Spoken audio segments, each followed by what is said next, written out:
안녕하십니까 구TV 시청자 여러분.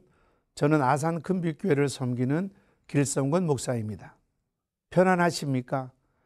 요즘에는 참 이 인사가 가슴에 와닿는 시절인 것 같습니다. 우리 하나님이 주시는 평안과 우리 하나님이 주시는 그런 축복이 우리 구TV 시청자 모든 분들에게 늘 함께하기를 축원합니다. 저는 오늘 출애굽기 14장 21절에서 25절 말씀을 통해서 홍해의 의미가 무엇인가 한번 더듬어 보고자 합니다. 제가 초등학교 때 축구 선수 생활을 했습니다. 근데 훈련 중에 제일 힘든 시간은 태클을 배우는 시간입니다. 지금처럼 마당이 인조잔디가 아니고 그저 흙으로 되어 있는데 그 흙도 고운 흙이 아니라 때로는 거칠거칠한 것이 있는 흙입니다.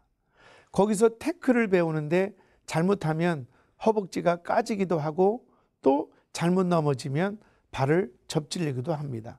참 태클을 배우는 게 쉽지 않았습니다. 그런데 그 고비를 지나고 나니까 제가 초등학교 때 이제 정식 시합을 몇 번 뛰었는데 그 시합할 때 태클을 하는데 전혀 다치지도 않고 얼마나 잘 되는지 모릅니다. 여러분 어떠세요? 수영을 배울 때 필수 과정이 뭘까요?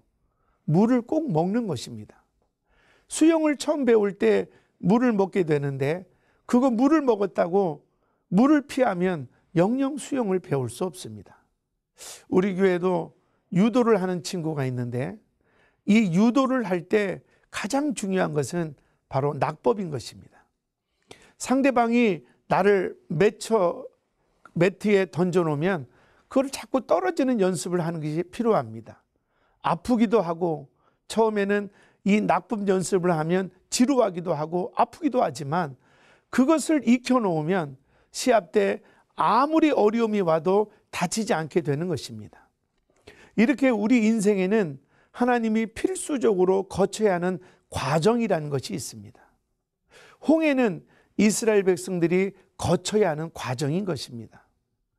애굽에서 430년 동안 종살이했던 이스라엘 백성들은 아직도 하나님을 잘 알지 못합니다. 어찌 보면 그들은 하나님보다 뒤에서 추격해오는 애굽의 군사들이 더 두려울 수도 있습니다.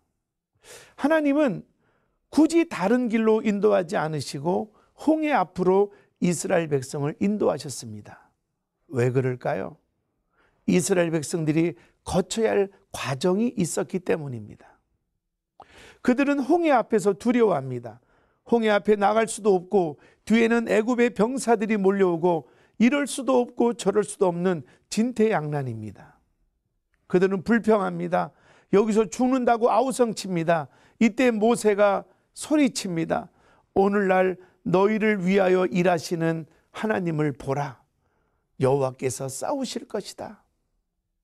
그리고 나서 모세가 지팡이로 가리키니 동풍이 불어서 마치 홍해가 육지길처럼 마치 옆에 벽이 있었던 것처럼 쫙 갈라지고 그리고 그 길을 이스라엘 백성들이 건널 수 있었던 것입니다. 이 광야를 하나님은 왜 이스라엘 백성들을 통과하게 했을까요? 하나님은 하나님을 완전히 알지 못하는 이스라엘 백성들에게 하나님의 전능하심을 보여주신 것입니다. 앞으로 40년 동안 광야 생활할 때 때로 여러 가지 일로 좌절하고 낙심하고 때로는 포기할까 봐 미리 나는 너희를 이렇게 홍해도 가르는 전능한 하나님이다.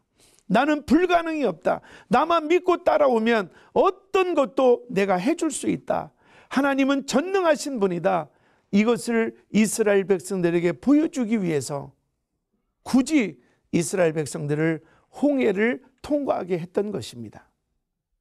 또 두 번째는 하나님은 모든 일에 싸우시는 하나님, 우리는 연약할 때 하나님이 대신 싸우시는 하나님, 우리는 감당할 수 없을 때 하나님이 대신 싸우시는 하나님, 이거를 보여주기 위해서 홍해로 이끌었던 것입니다.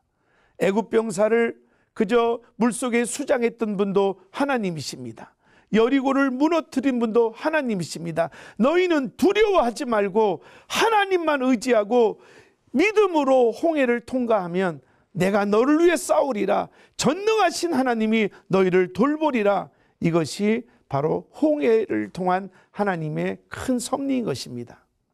혹시 여러분이 홍해처럼 앞이 막혀 있다면 하나님의 전능하심을 바라보시기를 주님의 이름으로 축원합니다.